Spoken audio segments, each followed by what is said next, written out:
Good afternoon. I expect that you're quite heartily sick of these 3 applications after a day of interviewing, but bear with me. I'm going to do this in 3 parts. First part, I'll explain what I understand the criteria to mean. The second part, I'll actually detail what the applications are about, what they involve, how much they cost. The third part, I'll compare the applications with the criteria and then make recommendations and give reasons for my recommendations. So that's how I'm going to do it. The first part is key criteria. Obviously, each applicant has to be a survivor of torture or domestic violence. Understand that. Now, the first part, number 1, is that the application fulfills personal objectives. What I understand this to mean is that it's really, does the project do what the applicant wants it to? Does it achieve what the applicant wants it to do? Personal objectives might be to contribute, share knowledge with other members of the community. It might be to share skills. It might be to increase your own skills in order to benefit other members of the community. A number of different reasons why the applicant has put in a proposal. The second criteria is that the project benefits the community. By the community, I think used in 2 senses. One sense is the general community, everybody who lives in a particular area and attends the same school or shares the same council offices, or that kind of geographical thing. But also the second sense is maybe a smaller section of that community. For example, it might be a community of Kurdish refugees or of another group like that. So use it in both senses. How does it benefit the community?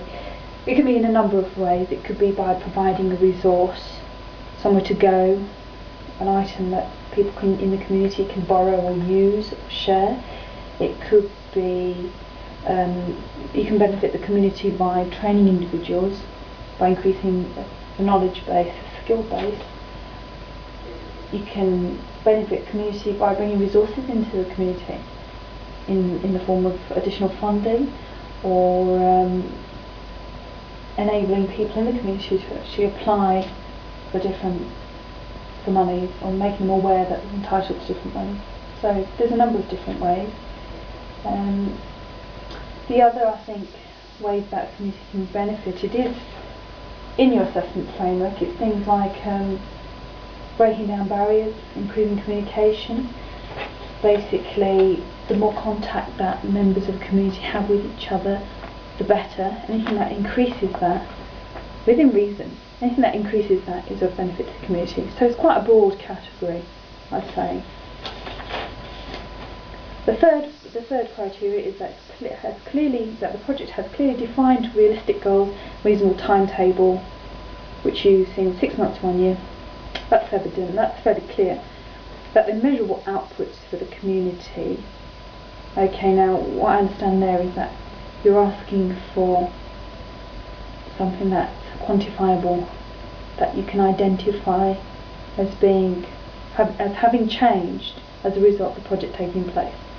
So it might be something like there's a building where there didn't used to be a building, or there's a new shed, where it might be that there's a drama group where there wasn't one before, or it might be something less tangible, like people in the community are more confident or able to undertake a particular activity as a result of the project taking place. But it's basically being able to point to something and say, this is what's happened, this is how the project has worked. That's what I understand by measurable output.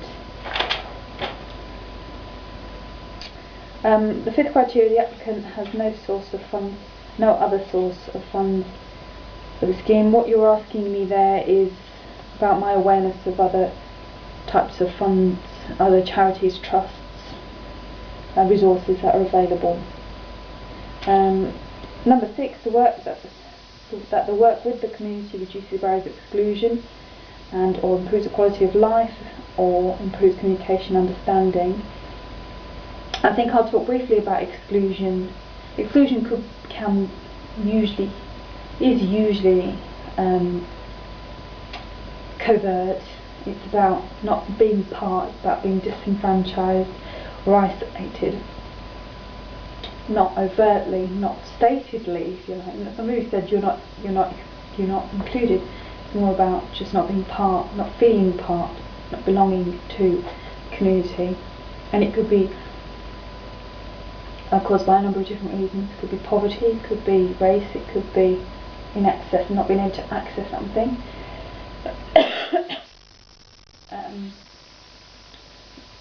The quality of life criteria, again, is very broad.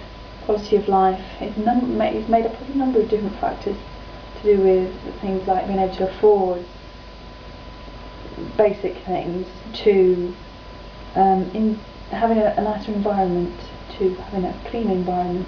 So it's quite a broad category, and so is communication understanding. Okay. Right, the three, that's what I understand by the criteria. The 3 applicants, okay, the first one I'll go through in no particular order. Okay, this is this chap, it's called Roger Dory. He lives in Chelsea. He's 35 years old and he's from the Cameroon. He's a client of the foundation undergoing treatment, so I assume he's either a victim of torture, victim of organised violence. His language is French and he speaks a little bit of English. His status is he's an asylum seeker and he needs a translator. He has language needs. Now his aim is to set up a 5-a-side football team made up of local boys from the community, from the Cameroon community. The qualifications that he's got, the relevant experience, is that he was a teacher in Cameroon and he's taught physical education before. The cost of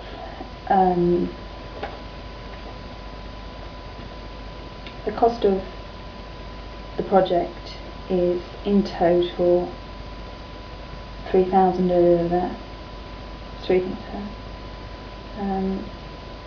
He'll also undertake coaching qualification.